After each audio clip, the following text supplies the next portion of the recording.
Hi friends, welcome back to my channel.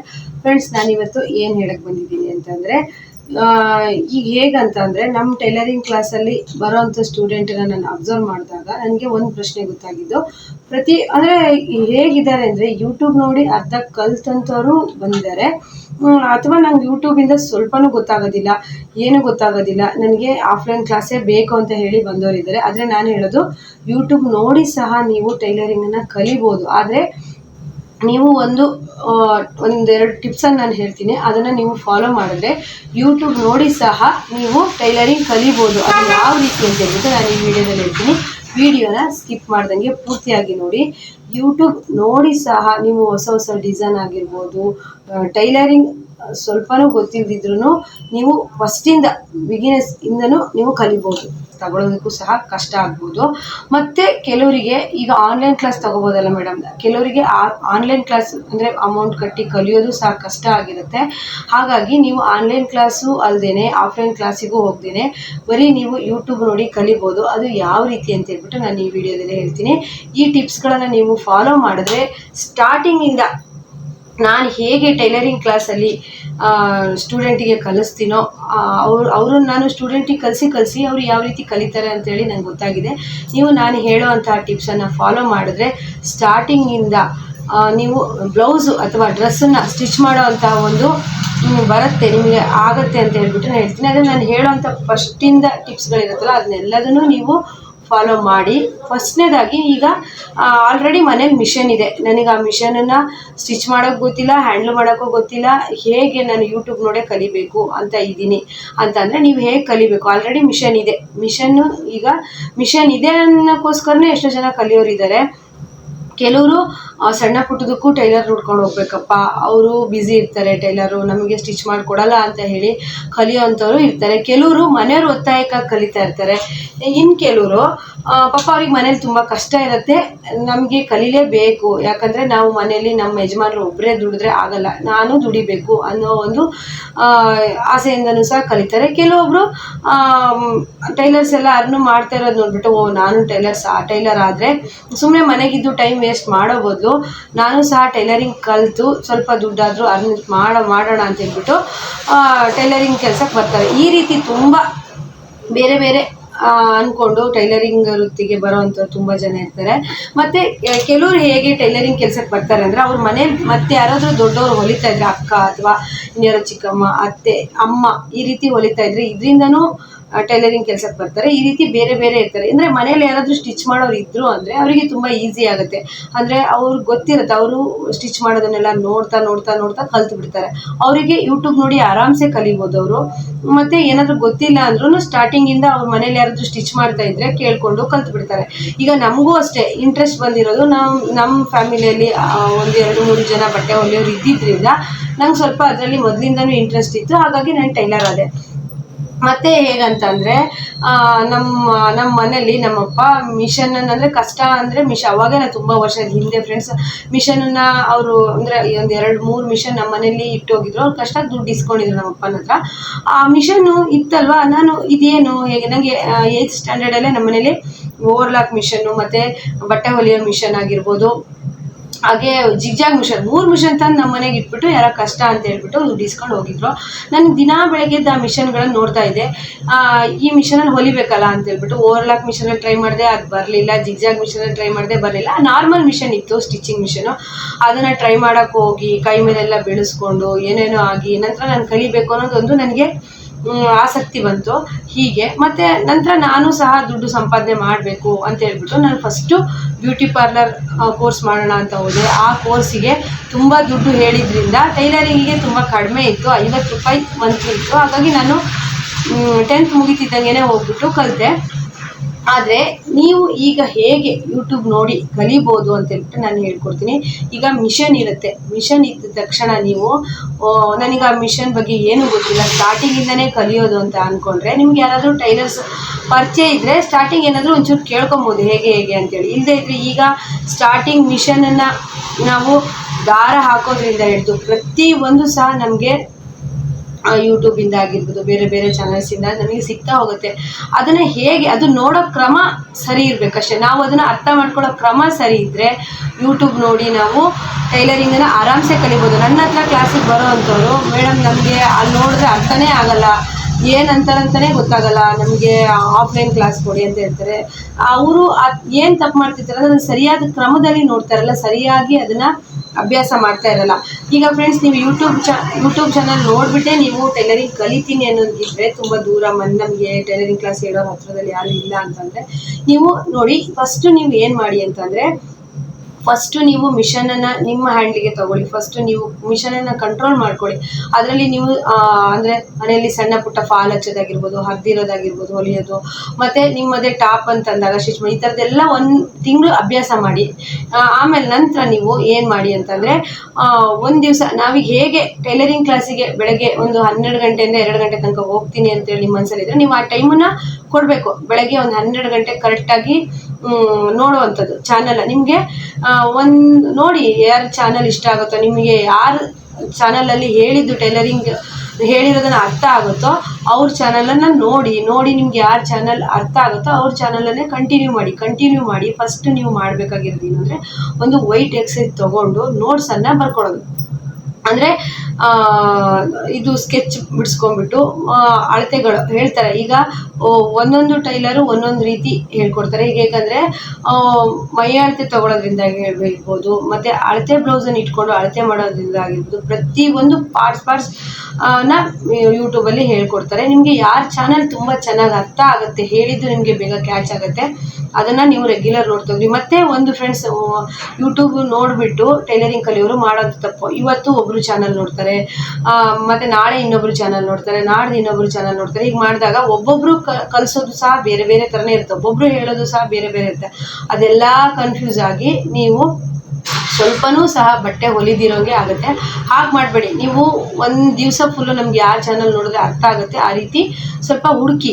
ನಿಮ್ಗೆ ಯಾರ ಚಾನಲಲ್ಲಿ ತುಂಬ ಕ್ಲೀನಾಗಿ ಅರ್ಥ ಆಗುತ್ತೋ ಅವ್ರ ಚಾನಲ್ನ ರೆಗ್ಯುಲರ್ ನೋಡಿ. ಅವ್ರಿಗೆ ಏನು ಹೇಳ್ತಾರೋ ಪಾಯಿಂಟ್ ಮಾಡಿಕೊಂಡು ಬರ್ಕೊಂಡು ಇಟ್ಕೊಂಡು ಸ್ಕೆಚ್ಚನ್ನು ಬರ್ಕೊಂಡು ಇಟ್ಕೊಂಡು ಫಸ್ಟು 1 ತಿಂಗಳು, ಅಂದರೆ ನಾವೀಗ ಎಲ್ಲೂ ಕಲಿಯೋಕ್ಕೆ ಹೋಗೋದಿಲ್ಲ, ಮನೇಲೇ ಕೂತ್ಕೊಂಡು ನಾವು ಚಾನಲಲ್ಲಿ ನೋಡಿ ಕಲಿಯೋದ್ರಿಂದ ನೀವು ಟೈಮ್ ಕೊಡಬೇಕಾಗತ್ತೆ, ನಿಧಾನದಿಂದ ಕಲಿಬೇಕಾಗತ್ತೆ. 1 ತಿಂಗಳು ಬರೀ ನೀವು ಕಟ್ಟಿಂಗು ಮಾಡಿ, ಸ್ವಲ್ಪ ಸ್ಟಿಚಿಂಗ್ ಮಾಡಿ, ಒಂದೇ ದಿವಸನೇ ನೀವು ಈ ಚಾನಲ್ ಹುಡುಕ್ತೀನಿ, ಇವತ್ತು ಇವರು ಹೇಳಿರೋ ಥರ ಕಟ್ಟಿಂಗ್ ಮಾಡ್ತೀನಿ, ಸ್ಟಿಚಿಂಗ್ ಮಾಡ್ತೀನಿ, ನಾಳೆ ಇನ್ನೊಬ್ರು, ಅವಾಗ ತುಂಬ ಫುಲ್ ಕನ್ಫ್ಯೂಸೇ ಆಗುತ್ತೆ. ಹಂಗೆ ಮಾಡಬೇಡಿ. ಒಬ್ಬರು ಚಾನಲನ್ನು ನೋಡಿ ಕ್ಲೀನಾಗಿ ಅರ್ಥ ಮಾಡಿಕೊಂಡು, ಏನಾದರೂ ಕನ್ಫ್ಯೂಸ್ ಇದ್ದರೆ ನೀವು ಅವರಿಗೆ ಕಮೆಂಟ್ ಮಾಡಿ ಕೇಳಿದವಾಗ ಅವ್ರು ರಿಪ್ಲೈ ಮಾಡೇ ಮಾಡ್ತಾರೆ. ಈಗ ನನ್ನ ಚಾನಲ್ ನೋಡ್ಬಿಟ್ಟು ನಂಗೆ ಕಮೆಂಟ್ ಮಾಡಿದವ್ರಿಗೆ ನಾನು ಬ್ಯುಸಿ ಇದ್ರೂ ರಿಪ್ಲೈ ಮಾಡ್ತೀನಿ. ಯಾಕಂದರೆ ಅವ್ರಿಗೆ ಏನೋ ಅರ್ಥ, ಎಲ್ಲೋ ಇರ್ತಾರೆ, ದೂರದಲ್ಲಿ ಇರ್ತಾರೆ, ಅವ್ರಿಗೆ ಅರ್ಥ ಆಗದೆ ಇದ್ದರೆ ನಮಗೆ ಕೇಳ್ತಾರಲ್ಲ ಅಂತ ಹೇಳ್ಬಿಟ್ಟು ನಾನು ರಿಪ್ಲೈ ಮಾಡೇ ಮಾಡ್ತೀನಿ. ಇಲ್ದಿದ್ರೆ ನಾನು ವಿಡಿಯೋ ಮುಖಾಂತರ ಆದರೂ ಹೇಳಿರ್ತೀನಿ. ನಿಮಗೆ ಯಾರ ಚಾನಲಲ್ಲಿ ತುಂಬ ಚೆನ್ನಾಗಿ ಅರ್ಥ ಆಗುತ್ತೋ ಆ ಚಾನಲಲ್ಲಿ ರೆಗ್ಯುಲರ್ ನೋಡಿ, ಮತ್ತು ನೋಟ್ಸ್ ಮಾಡಿಟ್ಕೊಳ್ಳಿ. ಮತ್ತು ನಮ್ಮ ಕ್ಲಾಸಿಗೆ ಒಬ್ಬಳು ಸ್ಟೂಡೆಂಟ್ ಬಂದಿದ್ದು, ಅವಳು ಅಕ್ಕ ನನಗೆ ಬೇಸಿಕ್ ಎಲ್ಲ ಬರುತ್ತೆ, ಬ್ಲೌಸ್ ಎಲ್ಲ ಹೊಲಿಯೋಕ್ಕೆ ಅಂದರೆ ಬರುತ್ತೆ, ಅಂದರೆ ಪರ್ಫೆಕ್ಟಾಗಿ ಫಿನಿಶಿಂಗ್ ಎಲ್ಲ ನೀಟಾಗನ್ನ ಕಳಿಸ್ಕೊಡಿ, 1 ತಿಂಗಳು ಕಳಿಸ್ಕೊಡಿ ಅಂತ ಹೇಳಿದ್ಲು. ಅವಳು ಬಂದಾಗ ನಾನು ಅವಳು ನೋಟ್ಸ್ ನೋಡಿದೆ. ಹೇಗಂದರೆ ಅವಳು ಸ್ಕೆಚ್ಚು ಅಂದರೆ ನಾರ್ಮಲ್ ಬ್ಲೌಸ್ ಆಗಿರ್ಬೋದು, ಬೋಟ್ ನೆಕ್ ಬ್ಲೌಸ್ ಆಗಿರ್ಬೋದು, ಕಟೋರಿ ಬ್ಲೌಸ್ ಆಗಿರ್ಬೋದು, ಸ್ಕ್ರೀನ್ಶಾಟ್ ಹೊಡೆದ್ಬಿಟ್ಟು ಅದನ್ನು ಡಿಟ್ಟು ನೋಟ್ಸಿಗೆ ಬರೆದ್ಬಿಟ್ಟು ಅಳತೆ ಸಹ ಬರ್ಕೊಂಡಿದ್ದಾರೆ. ಅಂದರೆ 30 ಸೈಜ್ಗೆ ಈ ಹಾರ್ಮೋಲ್ ಈ ಸೈಜ್ ಬರುತ್ತೆ, ಕುತ್ತಿಗೆ ಅಗಲ ಈ ಸೈಜ್ ಬರುತ್ತೆ, ತೋಳು ಈ ಸೈಜ್ ಬರುತ್ತೆ ಅಂತ ನೀಟಾಗಿ ಬರೆದಾಳೆ. ನಂಗೆ ಎಷ್ಟು ಖುಷಿ ಆಯಿತು ಅಂತಂದರೆ, ಅವಳು ಆ ಥರ ಎಲ್ಲ ಬೇಸಿಕ್ ತೊಗೊಂಡು ನೆಕ್ಸ್ಟ್ ನಮ್ಮ ಆಫ್ಲೈನ್ ಕ್ಲಾಸಿಗೆ ಬಂದಿಲ್ಲ. ಅಂದರೆ ಅವಳಿಗೆ ಸ್ವಲ್ಪ ಕ್ಲಿಯರಾಗಿ ಅರ್ಥ ಆಗಬೇಕಿತ್ತು. ಅವಾಗ ತುಂಬ ಈಸಿ ಆಯಿತು ಅವಳಿಗೆ. ನಾನು ಹೇಳ್ತಾ ಹೋದಂಗೆ ಬೇಗ ಅರ್ಥ ಮಾಡ್ಕೊತಾ ಹೋದ್ಲು. ಹಾಗೆಯೇ ಸ್ಟಿಚಿಂಗು ಮಾಡ್ತಾ ಹೋದ್ಲು. ಅವಳು ಪ್ರಿನ್ಸ್ ಕಟ್ಟು, ಮತ್ತು boat neck blouse, normal blouse, ಮತ್ತು ಯಾರ್ಯಾರು ಎಷ್ಟೆಷ್ಟು 30 ಸೈಜ್ 40 ಸೈಜಿಗೆ ಎಷ್ಟೆಷ್ಟು ಅಳತೆ ಬರುತ್ತೆ ಅನ್ನೋದನ್ನು ಕ್ಲೀನಾಗಿ ಸ್ಕೆಚ್ ಬಿಡಿಸಿ ಬರ್ಕೊಂಡಿದ್ಲು. ಅವಳಿಗೆ ಟೈಲರಿಂಗ್ ಈಸಿ ಆಯಿತು. ಮತ್ತು ಅಷ್ಟು ಮಾಡಿ ಕೆಲವೊಬ್ರಿಗೆ ಸ್ವಲ್ಪನೂ ಗೊತ್ತಿರಲ್ಲ ಫ್ರೆಂಡ್ಸ್. ನಮ್ಮ ಆಫ್ಲೈನ್ ಕ್ಲಾಸಿಗೆ ಬರ್ತಾರಲ್ಲ ಅವರಿಗೆ ಅವ್ರು ಕಲಿಯೋಕ್ಕೆ ಬರೋದೇ ಗೊತ್ತಿಲ್ಲ ಅಂತ ಹೇಳ್ಬಿಟ್ಟು ನಾವು ಹೇಳ್ಕೊಡ್ತಾ ಇರ್ತೀವಿ. ಆದರೆ ಈಗ ನೀವು ಯೂಟ್ಯೂಬ್ ನೋಡೇ ಕಲಿತಿರ್ತೀರಾ ಅಂತಂದರೆ ನೀವು ತುಂಬ ಪ್ರಯತ್ನ ಪಡ್ಬೇಕು. ಈಗ ನೋಡಿದ್ರಿ ಅವತ್ತು 1 ದಿವಸ ನೋಡಿದ್ರಿ, 4 ದಿವಸ ಸುಮ್ಮನೆ ಆದ್ರಿ ಅಂತಂದರೆ ನಿಜವಾಗೂ ಕಲಿಯೋಕ್ಕಾಗೋದಿಲ್ಲ. ನೀವು 1 ದಿವಸ ನೋಡಿದ್ದನ್ನು ಪ್ರಾಕ್ಟೀಸ್ ಮಾಡಬೇಕು. ನಮಗೆ ಹಠ ಬರಬೇಕು, ಕಲಿಬೇಕು, ನಾವು ಕಲಿತೀನಿ, ಹೊಲಿತೀನಿ ಅಂತೀನಿ. ನಿಜವಾಗ್ಲೂ ಟ್ರೈ ಮಾಡಿ ಫ್ರೆಂಡ್ಸ್, ಬಂದೇ ಬರುತ್ತೆ. ನಾನು ಟೈಲರಿಂಗ್ ಹೋದಾಗ ನಮಗೆ ಬರೀ ಸಾದಾ ಬ್ಲೌಸನ್ನು ಕಲಿಸಿರೋದು, ಆದರೆ ನಾವು ಪ್ರತಿದಿನ ಅದನ್ನೇ ಹೊಲಿತಾ ಇದ್ವಿ. ಆ ನಂತರ ಯೂಟ್ಯೂಬ್ ಚಾನಲ್ ಎಲ್ಲ ನೋಡಿಬಿಟ್ಟು ಹೊಸ ಟ್ರೈ ಮಾಡಿದ್ವಿ. ಈಗ ಫ್ರೆಂಡ್ಸ್, ಈಗ ನನಗೆ ಗೊತ್ತಿರೋದಿಲ್ಲಲ್ಲ, ನಾನು ಬೇರೆ ಚಾನಲಲ್ಲಿ ನೋಡಿ ಕಲಿಬೇಕು ಅಂದರೆ ನಾನು ಮಾಡೋವಂತಹ ಪ್ರಾಕ್ಟೀಸ್ ಏನು ಅಂತ ಇದರಲ್ಲಿ ಹೇಳ್ತೀನಿ. ಏನಂದರೆ, ನನಗೆ ಕಸ್ಟಮರ್ ಬಂದ್ಬಿಟ್ಟು ಈ ರೀತಿ ಹೊಲೀರಿ ಅಂತ ಹೇಳ್ತಾರೆ. ಆಗ ನನಗೆ ಆ ರೀತಿ ಗೊತ್ತಿಲ್ಲ ಅಂದರೆ ನಾನು ನೋಡ್ತೀನಿ, ಸರ್ಚ್ ಮಾಡಿ ಹುಡುಕಿ ಒಂದು ದಿವಸ ನಾನು ಅದನ್ನು ಒಂದು 2-3 ಸರಿ ವಿಡಿಯೋ ನೋಡ್ತೀವಿ. ಯಾರದೇ ವಿಡಿಯೋ ಆದ್ರೂ ನೀವು ಒಂದು ಸತಿ ನೋಡಿದ್ರೆ ಅರ್ಥ ಆಗಬೇಕು ಅಂದರೆ ತುಂಬ ಫೇಮಸ್ ಟೈಲರ್ ಆಗಿರಬೇಕು, ಅಂದರೆ ತುಂಬ ವರ್ಷ ಅವರಿಗೆ ಟೈಲರಿಂಗಲ್ಲಿ ಸರ್ವಿಸ್ ಇರಬೇಕು. ಅವರಿಗೆ ಒಂದ್ಸಲಿ ನೋಡ್ತಿದ್ದಂಗೆ ಕ್ಯಾಚ್ ಆಗುತ್ತಾ, ನಾನು ಮಾಡ್ತೀನಿ ಇದನ್ನು ಅಂತೇಳಿ ಮಾಡಿಬಿಡ್ತಾರೆ. ಆದರೆ ಬಿಗಿನರ್ಸ್ ಈಗ ಕಲಿತಾ ಇರೋರಿಗೆ ಒಂದ್ಸಲಿ ನೋಡಿದ್ರೆ 2 ಸಲ ನೋಡಿದ್ರೆ ಅರ್ಥ ಆಗೋದೇ ಇಲ್ಲ. ಈಗ ನಾವು ಆಫ್ಲೈನ್ ಕ್ಲಾಸಲ್ಲೇ ನಾನು ಹೇಳ್ತೀನಿ, ನಾನು 1 ಸಲ 2 ಸಲ ಹೇಳ್ಕೊಟ್ಟಿರ್ತೀನಿ, 1 ತಿಂಗಳು ಹೇಳ್ಕೊಟ್ಟಿರ್ತೀನಿ, ಆದರೂ ಸಹಿತ ಮೇಡಮ್ ನಂಗೆ ಗೊತ್ತೇ ಇಲ್ಲ, ಕನ್ಫ್ಯೂಸ್ ಆಗಿದೆ ಅಂತ ಹೇಳ್ತಾರೆ. ಆದರೆ ನಾನು ಹೇಳೋದೇನು ಅಂದರೆ, ನೀವು ಯಾರದೇ ವಿಡಿಯೋ ನೋಡೋದಾದ್ರೂ 1 ಸಲ 2 ಸಲ 3 ಸಲ 4 ಸಲ ನಿಮಗೆ ಅರ್ಥ ಆಗೋಷ್ಟು ಫಸ್ಟು ನೋಡಿ ನಂತರ ನೀವು ಪೇಪರಲ್ಲಿ ಕಟ್ ಮಾಡಿ, ನಂತರ ನಿಮ್ಮದೇ ಬ್ಲೌಸ್ಗೆ ನೀವು ಸ್ಟಿಚ್ ಮಾಡ್ಕೊಳ್ಳಿ, ನಂತರ ನೀವು ಕಸ್ಟಮರ್ ಬ್ಲೌಸ್ಗೆ ಸ್ಟಿಚ್ ಮಾಡ್ಕೊಡೋದನ್ನು ಅಭ್ಯಾಸ ಮಾಡ್ಕೊಳ್ಳಿ. ಈಗ ನಾನು ಅಷ್ಟೇ ಫ್ರೆಂಡ್ಸ್, ಹೇಗಂದರೆ ಫಸ್ಟು ನಾನು ಯಾರಾದರೂ ಕಸ್ಟಮರ್ ಹೊಸ ರೀತಿ ಏನಾದರೂ ಸ್ಟಿಚ್ ಮಾಡು, ಈಗ ಏನಾದರೂ ಹೊಸ ಟ್ರೆಂಡ್ ದಿನ, ಈಗ ಟೈಲರಿಂಗಲ್ಲಿ ಇವತ್ತಿರೋದು ನಾಳೆ ಇರೋದಿಲ್ಲ, ಎಲ್ಲದರಲ್ಲೂ ಅಷ್ಟೇ. ಈಗ ಇವತ್ತಿರೋಂಥ ಟ್ರೆಂಡು ನಾಳೆ ಬದಲಾಗ್ತಾ ಹೋಗುತ್ತೆ. ನಾವು ಟೈಲರಿಂಗ್ ಕ್ಲಾಸಲ್ಲಿ ಏನು ಕಲ್ತಿರ್ತೀವೋ ಅದೇ ಕೊನೆವರೆಗೂ ಇರೋದಿಲ್ಲ. ನಾವು ಹೊಸ ದಿನ ಕಲಿಯೋದು ಮತ್ತು ಸ್ಟಿಚ್ ಮಾಡೋದು ಇದ್ದೇ ಇರುತ್ತೆ. ಆಗ ನಾನು ಫಸ್ಟ್ ಏನು ಮಾಡ್ತೀನಿ, ನೋಡ್ತೀನಿ, 2-3 ಸರಿ ನೋಡ್ತೀನಿ. ಅವತ್ತು ನೋಡೋದಷ್ಟೇ, ಅದನ್ನು ನಾನು ಹೀಗೆ ಮಾಡಿದ್ರೆ ಅಂತ ಐಡಿಯಾ ಮಾಡ್ತೀನಿ. ಮರು ದಿವಸ ನಾನು ಅದು ಪೇಪರಲ್ಲಿ ಕಟ್ ಮಾಡ್ತೀನಿ. ಮತ್ತು ನನ್ನದೇ ಒಂದು ಬ್ಲೌಸಿಗಾಗಿರ್ಬೋದು, ನಮ್ಮ ಹತ್ರದವರೇ ಸ್ವಲ್ಪ ಏನಾದರೂ ಮಿಸ್ಟೇಕ್ ಆದರೂ ಅಡ್ಜಸ್ಟ್ ಮಾಡ್ಕೊಳ್ಳೋ ಅಂಥವ್ರಿಗೆ ಹೊಲ್ದು ಕೊಡ್ತೀನಿ. ಅದು ಸಕ್ಸಸ್ ಆಯಿತು ಅಂತಂದರೆ ನಮ್ಮ ಟೈಲರಿಂಗ್ ಕ್ಲಾಸಿಗಾಗಿರ್ಬೋದು, ಮತ್ತು ನಾನು ಚಾನಲಲ್ಲಿ ತೋರ್ಸೋಕ್ಕಾಗಿರ್ಬೋದು, ಮತ್ತು ಕಸ್ಟಮರಿಗೆ ಸ್ಟಿಚ್ ಮಾಡ್ಕೊಡೋಕ್ಕಾಗಿರ್ಬೋದು, ತುಂಬ ಟ್ರೈ ಮಾಡೀನಿ ಈ ಥರ. ಈಗ ಹೇಗಂದರೆ, ಫಸ್ಟು ನೀವು 1 ಸಲ ನೋಡೋದ್ರಿಂದ ಅರ್ಥ ಆಗೋಲ್ಲ, ಒಂದು 2-3 ಸರಿ ನೋಡಿ, ಮತ್ತು ಪೇಪರ್ ಕಟ್ಟಿಂಗ್ ಮಾಡಿ, ಹಾಗೆ ನಂತರ ಮೇನ್ ಫ್ಯಾಬ್ರಿಕಲ್ಲಿ ಕಟ್ ಮಾಡಿ, ಲೈನಿಂಗ್ ಕಟ್ ಮಾಡಿ, ಮೇನ್ ಫ್ಯಾಬ್ರಿಕಲ್ಲಿ ಕಟ್ ಮಾಡಿ ಬಂದೇ ಬರುತ್ತೆ. ಅದರಲ್ಲೂ ನಮ್ಮಂಥ ಹೆಣ್ಮಕ್ಳಿಗೆ ಟೈಲರಿಂಗ್ ಅಂದರೆ ನಾವು ಏನೇ ಮಾಡ್ತೀವಂತಂದ್ರೂ ನಮಗೆ ತುಂಬ ಸೂಕ್ಷ್ಮವಾಗಿ ನಾವು ಇರೋದ್ರಿಂದ ನಾವು ಬೇಗನೆ ಕಲ್ತ್ಬಿಡ್ತೀವಿ. ಮತ್ತು ಈಗ ಹೇಗಂದರೆ ಫ್ರೆಂಡ್ಸ್, ನಾನು ನಮ್ಮ ಕ್ಲಾಸ್ಗೆ ಬರೋವಂಥ ಸ್ಟೂಡೆಂಟನ್ನು ಅಬ್ಸರ್ವ್ ಮಾಡಿದಾಗ ನನಗೆ ಗೊತ್ತಾಗಿರೋದು ಏನು ಅಂತಂದರೆ, ಈಗ ಮದುವೆ ಆಗಿ ಆದಮೇಲೆ ಸ್ವಲ್ಪ ವರ್ಷ ಅವ್ರಿಗೆ ಏನಾಗಿರುತ್ತೆ ಅಂದರೆ, ಮದುವೆ ಆಗಿ ಮಕ್ಕಳಾಗಿ ಫ್ಯಾಮಿಲಿ ಅದರಲ್ಲೇ ಇದ್ದವರು ನಾವು ಟೈಲರಿಂಗ್ ಕಲಿಬೇಕು ಅಂತ ಹೇಳಿ ಅಂದ್ಕೊಂಡ್ರೆ ಸ್ವಲ್ಪ ನಿಧಾನದಿಂದ ಕಲಿತಾರೆ. ಅದೇ ಈಗ ಕಾಲೇಜ್ ಬಿಟ್ಟ ತಕ್ಷಣ ಆಗಿರ್ಬೋದು, ಮತ್ತು ಡಿಗ್ರಿ ಆದ ತಕ್ಷಣ ಆಗಿರ್ಬೋದು, ಟೈಲರಿಂಗ್ ಕಲಿಯೋಕ್ಕೆ ಬಂದ್ರಿಂದ ಅವ್ರು ಬೇಗ ಕ್ಯಾಚ್ ಮಾಡ್ಕೊತಾರೆ. ನನಗೆ 2 ಸ್ಟೂಡೆಂಟ್ ಇದ್ದಾರೆ, ಅಂದರೆ ಮದುವೆ ಆಗಿ ಮಕ್ಕಳಿರೋ ಅಂಥವ್ರು, ಒಂದು ಈಗ ನನ್ನ ಏಜಲ್ಲೇ ಇರೋ ಅಂಥವ್ರು ಕಲಿಯೋಕ್ಕೆ ಬರ್ತಾರೆ. ಅವರು ಕ್ಯಾಚ್ ಮಾಡ್ಕೊಳ್ಳೋದಕ್ಕೂ ಈಗ ಡಿಗ್ರಿ ಮತ್ತು PUC ಆಗಿ ಬಿಟ್ಟಂಥ ಹುಡುಗಿಯರು ಕ್ಯಾಚ್ ಮಾಡಿ ಟೈಲರಿಂಗ್ ಮಾಡೋದಕ್ಕೂ ತುಂಬ ವ್ಯತ್ಯಾಸ ಇದೆ. ಇವರಿಗೆ 1 ಸಲ 2 ಸಲ ಹೇಳಿದ ತಕ್ಷಣ ಕ್ಲಿಯರಾಗಿ ಅವ್ರಿಗೇನು ಮಿಷನ್ ಟಚ್ ಇರಲ್ಲ, ಏನಿರಲ್ಲ, ಇಲ್ಲೇ ಬಂದು ಕಲ್ತಿರ್ತಾರೆ. ಆದರೆ ಇವರಿಗೆ ಬೇಗನೆ ತಲೆಗೆ ಹೋಗುತ್ತೆ. ಅದೇ ನಮ್ಮ ಏಜವರು, ಈಗ ನಮ್ಮ ಏಜಲ್ಲಿ ಇರೋವಂಥವ್ರೆಲ್ಲ ಕಲಿಯೋಕ್ಕೆ ಬರ್ತಾರಲ್ಲ, ಅವರಿಗೆ ಸ್ವಲ್ಪ ಕಷ್ಟ ಆಗುತ್ತೆ. ಏನಂದರೆ ತುಂಬಾ ಕಷ್ಟ ಆಗುತ್ತೆ. ಅವರು ಫ್ಯಾಮಿಲಿ, ಮಕ್ಕಳು ಅದರಿಂದೆಲ್ಲ ಹೊರಗೆ ಬಂದ್ಬಿಟ್ಟು ಇದಕ್ಕೇ ತಲೆ ಕೊಟ್ಬಿಟ್ಟು ಕಲಿಬೇಕಾಗತ್ತೆ. ಆಫ್ಲೈನಲ್ಲಿ ಕಲಿಸಿದ್ರೇ ಇಷ್ಟು ಕಷ್ಟ ಆಗುವಂಥದ್ದು ನಾವು ಫ್ಯಾಮಿಲಿ ಒಳಗಿದ್ದಾಗ ಯೂಟ್ಯೂಬಲ್ಲಿ ನೋಡಿ ಕಲಿತೀವಿ ಅಂದವಾಗ ತುಂಬ ಕಷ್ಟಪಡಬೇಕಾಗ್ತದೆ.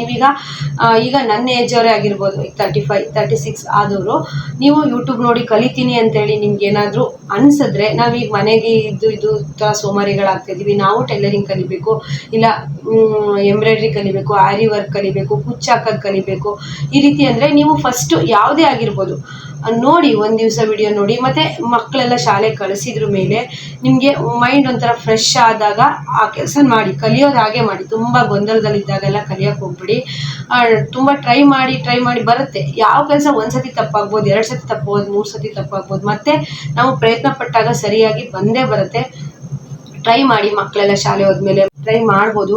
ನಿಮ್ಮ ಹತ್ರ ಮಿಷನ್ ಇದೆ ಅಂತ ಹೇಳಿದ್ರೆ, ನಿಮ್ಮ ಮಿಷನಲ್ಲಿ ಫಸ್ಟು ಸ್ಟಿಚ್ ಮಾಡಿ, ಫಸ್ಟು ದಾರ ಹಾಕೋದು ಕಲೀರಿ, ಪೇಪರ್ ಮೇಲೆ ಸ್ಟಿಚ್ ಮಾಡಿ, ಗೆರೆ ಹಾಕೊಂಡು ಸ್ಟ್ರೈಟ್ ಗೆರೆ, ಮತ್ತು ವಾರ ಎಲ್ಲ ಗೆರೆ ಹಾಕ್ಬಿಟ್ಟು ಸ್ಟಿಚ್ ಮಾಡೋದಾಗಲಿ ಮಾಡಿ, ನಂತರ ಹಾಗೆ ಸಣ್ಣ ಪುಟ್ಟ ಟಾಪ್ಗಳನ್ನು ಸ್ಟಿಚ್ ಮಾಡಿ, ನಂತರ ಸಾದಾ ಬ್ಲೌಸನ್ನು ಕಟಿಂಗ್ ಮಾಡಿ 1-2 ದಿವಸ, ನಂತರ ಸ್ಟಿಚ್ ಮಾಡಿ, ನಂತರ ಲೈನಿಂಗ್ ಬ್ಲೌಸ್ ಅಂತೂ ತುಂಬ ಈಸಿಯಾಗಿ ಹೊಲಿಬೋದು. ನಾನು ನಮ್ಮ ಕಟಿಂಗ್ ಕ್ಲಾಸಲ್ಲಿ ಆದ ಅನುಭವಕ್ಕಿಂತ ಅವರು ಸಾದಾ ಬ್ಲೌಸ್ಗಿಂತ ಲೈನಿಂಗ್ ಬ್ಲೌಸನ್ನು ತುಂಬ ಈಸಿಯಾಗಿ ಹೊಲಿತಾರೆ. ಹೇಗಂದರೆ ಈಗೆಲ್ಲ ಉಲ್ಟಾ ಫೋಲ್ಡ್ ಮಾಡೋದು. ನನ್ನ RG ಟೈಲರಿಂಗ್ ಕ್ಲಾಸ್ ವಿಡಿಯೋದಲ್ಲೇ ನಾನು ತುಂಬ ಈಸಿಯಾಗಿ ಸ್ಟಿಚಿಂಗ್ ಮಾಡೋದನ್ನು ಹೇಳ್ಕೊಟ್ಟಿದ್ದೀನಿ. ಫ್ರೆಂಡ್ಸ್, ಈ RG ಟೈಲರಿಂಗ್ ಕ್ಲಾಸ್ ವಿಡಿಯೋನ ನೋಡಿ ನಾನೇನಾದರೂ ಆನ್ಲೈನ್ ಕ್ಲಾಸ್ ಸ್ಟಾರ್ಟ್ ಮಾಡಿದ್ರೆ ಇದೇ ರೀತಿ ವಿಡಿಯೋದಲ್ಲಿ ಹೇಳ್ತೀನಿ ಆನ್ಲೈನ್ ಕ್ಲಾಸ್ ಸ್ಟಾರ್ಟ್ ಮಾಡಿದ್ದೀನಿ ಅಂತ ಹೇಳ್ಬಿಟ್ಟು. ತುಂಬ ಕಡಿಮೆ ಫೀಸಲ್ಲಿ ನಾನು ಆನ್ಲೈನ್ ಕ್ಲಾಸನ್ನು ಸ್ಟಾರ್ಟ್ ಮಾಡಬೇಕು ಅಂದ್ಕೊಂಡಿದ್ದೀನಿ. ಸ್ವಲ್ಪ ಫ್ರೀ ಆದಮೇಲೆ ಮಾಡ್ತೀನಿ. ಹಾಗೆ ಈಗ ನನ್ನ ಚಾನಲ್ ನೋಡಿಬಿಟ್ಟು ಯಾರೆಲ್ಲ ಕಲಿಬೇಕು ಅಂತ ಹೇಳ್ತೀರಾ, ಚಾನಲನ್ನು ದಿನ ನೋಡಿ. ಮತ್ತು ನಿಮಗೆ ಏನಾದರೂ ಕನ್ಫ್ಯೂಷನ್ ಇದ್ದರೆ ಮೇಡಮ್ ವಿಡಿಯೋದಲ್ಲೇ ಹೇಳಿ, ನಮಗೆ ಕಮೆಂಟಲ್ಲಿ ಅರ್ಥ ಆಗಲ್ಲ ಅಂದರೆ ಕಮೆಂಟೇ ಮಾಡಿ. ಕಮೆಂಟನ್ನಾದರೂ ವಿಡಿಯೋದಲ್ಲೇ ಹೇಳ್ತೀನಿ. ಹಾಗೆ ನಿಮಗೆ ಯಾವುದೆಲ್ಲ ಪ್ಯಾಟ್ರನ್ ಕಲಿಬೇಕು ಅಂತ ಹೇಳ್ತೀರಾ ಅದನ್ನು ಸಹ ನನಗೆ ಕಮೆಂಟ್ ಮಾಡಿ ಹೇಳಿ.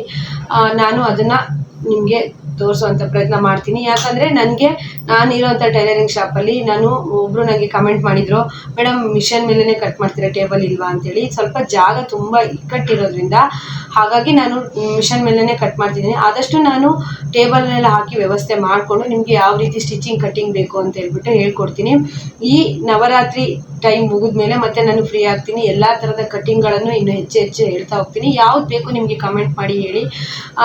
ನೀವು ನಮ್ಮ ಚಾನಲ್ ನೋಡಿಬಿಟ್ಟೇ ಕಲಿತಿದ್ದೀರಾ ಅಂತ ಹೇಳಿದ್ರೆ ನಾನು ನಮ್ಮ ಸ್ಟೂಡೆಂಟಿಗೆ ಯಾವ ರೀತಿ ಹೇಳ್ಕೊಡ್ತಿರ್ತೀನೋ ಅದೇ ರೀತಿ ಹೇಳ್ಕೊಡ್ತೀನಿ. ಫ್ರೆಂಡ್ಸ್, ಈ ವಿಡಿಯೋದಲ್ಲಿ ನಿಮ್ಗೆ ಏನಾದರೂ ಉಪಯೋಗವಾದ ಮಾಹಿತಿ ಸಿಕ್ತು ಅಂದರೆ ಲೈಕ್ ಮಾಡಿ, ಶೇರ್ ಮಾಡಿ, ನಿಮ್ಮ ಫ್ರೆಂಡ್ಸ್ ಫ್ಯಾಮಿಲಿಗೂ ಶೇರ್ ಮಾಡಿ ಮತ್ತು ಕಮೆಂಟ್ ಮಾಡಿ. ಇನ್ನು ಮುಂದಿನ ವಿಡಿಯೋದಲ್ಲಿ ಇನ್ನೂ ಹೆಚ್ಚಿನ ಮಾಹಿತಿ ಏನಾದರೂ ಕೊಡಬೇಕಂದ್ರೆ ಅದನ್ನು ಕಮೆಂಟ್ ಮಾಡಿ. ಓಕೆ ಫ್ರೆಂಡ್ಸ್, ಇದು ತುಂಬ ಲಾಂಗ್ ವಿಡಿಯೋ ಆಯಿತು. ಇನ್ನು ನೆಕ್ಸ್ಟ್ ವಿಡಿಯೋದಲ್ಲಿ ನಾನು ಹೆಚ್ಚಿನ ಮಾಹಿತಿಯನ್ನು ಕೊಡ್ತೀನಿ. ಓಕೆ ಫ್ರೆಂಡ್ಸ್, ಬಾಯ್ ಎಲ್ಲರಿಗೂ. ನೆಕ್ಸ್ಟ್ ವಿಡಿಯೋದಲ್ಲಿ ಮತ್ತೆ ಸಿಗೋಣ. ಎಲ್ರಿಗೂ ಬಾಯ್.